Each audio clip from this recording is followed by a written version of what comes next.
오늘 우리에게 주신 하나님 말씀은 로마서 14장 14절에서 16절까지의 말씀입니다. 로마서 14장 14절에서 16절까지의 말씀입니다.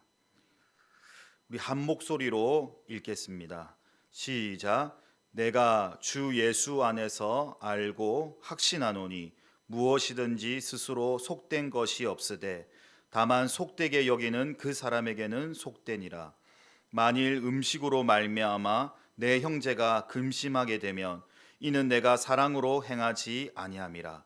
그리스도께서 대신하여 죽으신 형제를 내 음식으로 망하게 하지 말라. 그러므로 너의 선한 것이 받지 않게 하라. 아멘. 오늘 우리가 읽은 본문 말씀은 로마서 14장입니다. 14장 말씀은 전에도 한번 제가 말씀드린 것처럼 절기와 또한 음식에 관한 문제로 유대인과 이방인의 갈등이 있었던 것입니다. 오늘도 이 14절 말씀을 살펴보니까요, 속된 것과 속되게 여기는 것, 여기에 대한 어떤 이 차이점 그리고 갈등에 대해서 얘기하고 있는 것입니다. 이 속되다라는 말이 무엇입니까? 속되다. 우리가 성경적으로 살펴보면 좀 세상과 구별된 하나님의 이 거룩함을 얘기하는 것입니다. 하나님께서는 거룩하시죠. 내가 거룩하니 너희도 거룩하라 하면 이 가장 중요한 것이 바로 이 거룩이라는 것입니다. 이 율법에 이 먹는 것을 제한했죠. 부정한 짐승과 정한 짐승을 제한하면서 이 부정한 짐승을 먹지 말라고 얘기하고 있습니다. 이 사도행전 10장을 살펴보면요, 이 베드로의 환상이 나오는데, 베드로가 제9시 기도 시간에 기도하는데 하늘로부터 이 보자기가 내려옵니다. 이 보자기 안에는 하나님께서 먹지 말라고 한 이 부정한 짐승들이 담겨 있죠. 근데 하늘로부터 소리가 나서 이르되 뭐라고 합니까? 베드로야 잡아 먹으라라고 합니다. 그때 베드로가 뭐랍니까? 주님, 제가 속된 것을 먹지 않습니다. 베드로는 유대인이었기 때문에 이 네 발로 기는 이 짐승, 그러니까 그런 부정한 짐승을 절대로 먹지 못한다고 했습니다. 근데 다시 하늘에서 소리가 났는데 하나님께서 정하게 하신 것을 내가 왜 속되다 하느냐 하면서 이 환상이 이 결론이 나게 되죠. 이 환상은 무엇을 얘기합니까? 이 고넬료라는 백부장이 하나님 앞에서 기도하는 사람이었어요. 근데 이 고넬료라는 백부장은 이방인이었습니다.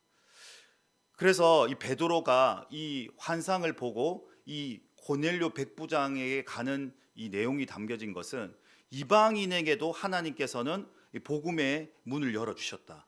모든 사람이 하나님 앞에 차별 없이 평등하게 구원을 받아야 된다는 것을 얘기하고 있습니다.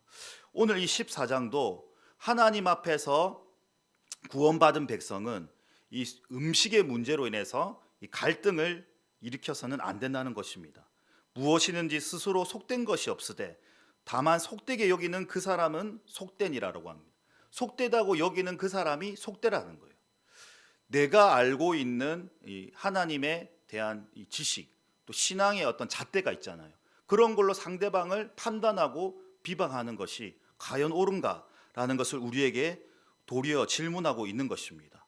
오늘날도 교회 안에서 전에도 제가 잠깐 얘기한 것처럼 본질적이 아니한 다른 어떤 문제로 인해서 이런 갈등을 일으키게 되는 거죠. 이게 비단 우리 교회만의 문제가 아니더라고요. 그러니까 사소한 것 하나로 인해서 마음이 상하고 또 갈등을 일으키게 된다는 것입니다. 저도 잠깐 그런 얘기를 들었는데 다 얘기하지는 않겠습니다. 그런데 그런 문제가 우리 교회 안에도 존재하더라고요. 근데 하나님께서는 우리에게 말씀하시는 것은 15절 말씀입니다. 우리 15절 말씀을 한 번 더 읽어보도록 하겠습니다. 시작. 그리스도께서 대신하여 죽으신 내 형제를 내 음식으로 망하게 하지 말라. 만일 음식으로 말미암아 내 형제가 근심하게 된다면, 그러니까 음식의 문제로 인해서 이 로마에 있는 이 교회에는 갈등이 있었던 거죠. 그런데 이 형제가 그걸로 인해 근심하게 되면 내가 사랑으로 행하지 아니함이라고 기록되어 있습니다. 그리스도께서 대신하여 죽으신 내 형제를 음식으로 망하게 하지 말라라고 한 거예요. 이게 우리가 살펴본 이 고린도전서 10장에 나오는 우상 앞에 놓인 재물이는 겁니다. 사실 이 바울은 우상이라는 것은 존재하지 않기 때문에, 하나님만이 유일하신 신이기 때문에 우상 앞에 바쳐진 재물을 먹어도 된다고 얘기하고 있습니다. 그렇지만 믿음의 연약한 형제를 위하여 먹지 않는 거예요. 무엇을 얘기합니까? 믿음의 자유와 사랑의 절제에 관해서 얘기하고 있는 거예요. 그렇기 때문에 오늘 바울이 아주 중요한 말씀을 하고 있는 것입니다.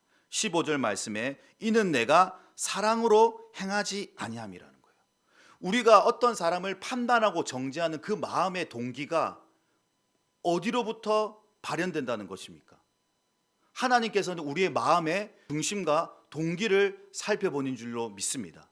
여러분이 말하는 그 말과 행동이, 그 동기가 내가 하나님으로부터 온 사랑의 동기인지, 아니면 남을 정죄하고 판단하고 어떤 그 판단과 정죄로 통해서 나는 거룩하다, 나는 하나님 앞에 깨끗하라는 어떤 율법적인 그 마음이 있는지를 살펴봐야 된다는 거예요. 내가 남 앞에서 스스로 거룩하게 행동하는 것이 다른 사람을 유익하게 하는 것인가, 아니면 내가 오래된 어떤 간습과 정통으로 인해서 나의 거룩함을 나타나기 위한 교만인가를 살펴보라는 겁니다. 여러분, 고린도전서 8장 1절에는 이렇게 기록되어 있습니다. 지식은 교만하게 하고 사랑은 덕을 세운다고 했습니다. 많은 지식으로 인하여서 우리가 교만하게 되는 것이 아니라 사랑으로서 덕을 세워야 될 줄로 믿습니다. 고린도전서 16장 14절에는 또 이렇게 기록되어 있습니다. 모든 일을 사랑으로 행하라는 것입니다. 여러분, 어저께 전도 강의 세미나가 있었습니다. 그래서 2부 순서에 이 소민정 목사님께서 이 강의를 하시는데 요한복음 21장으로 말씀을 전하면서 전도 세미나를 시작하시더라고요. 이 요한복음 21장은 어떤 내용입니까?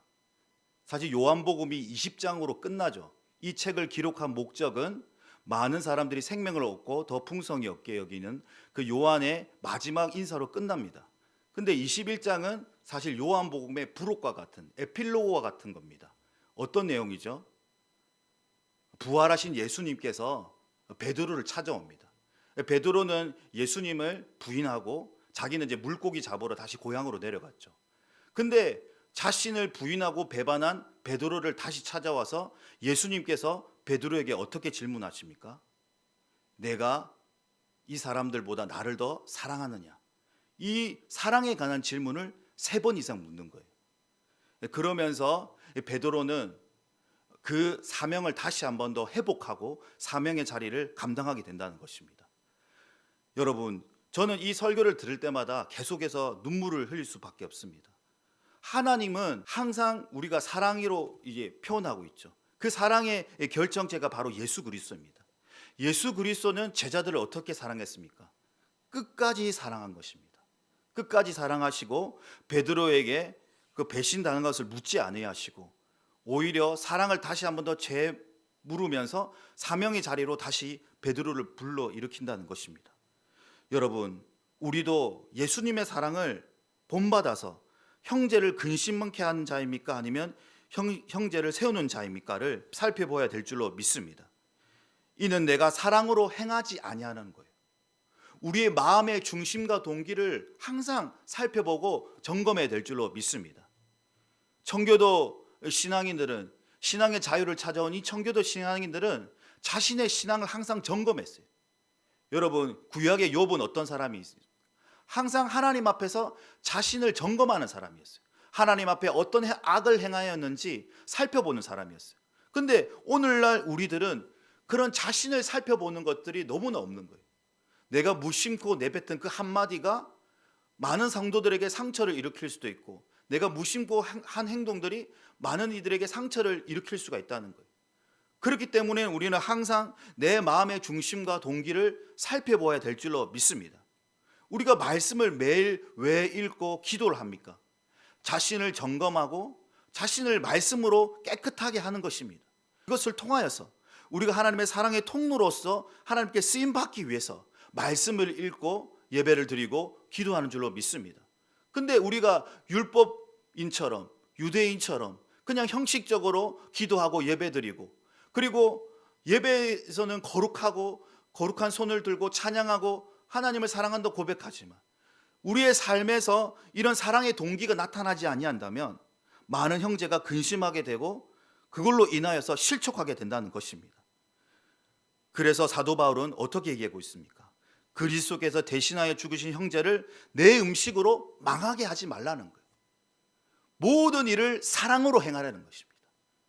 왜 그렇습니까? 예수 그리스도께서는 율법의 완성자로 오신 겁니다. 사랑의 결정체로 온 것입니다. 사랑의 완성자로 오신 거예요. 율법을 폐하러 온 것이 아니라 이제는 모든 것을 사랑으로 행하는 것입니다. 모세의 율법은 어떻습니까? 이에는 이, 눈에는 눈, 이게 동의 보호법인 거예요. 근데 모세의 율법이 아니라 예수님의 가르침은 어떻습니까?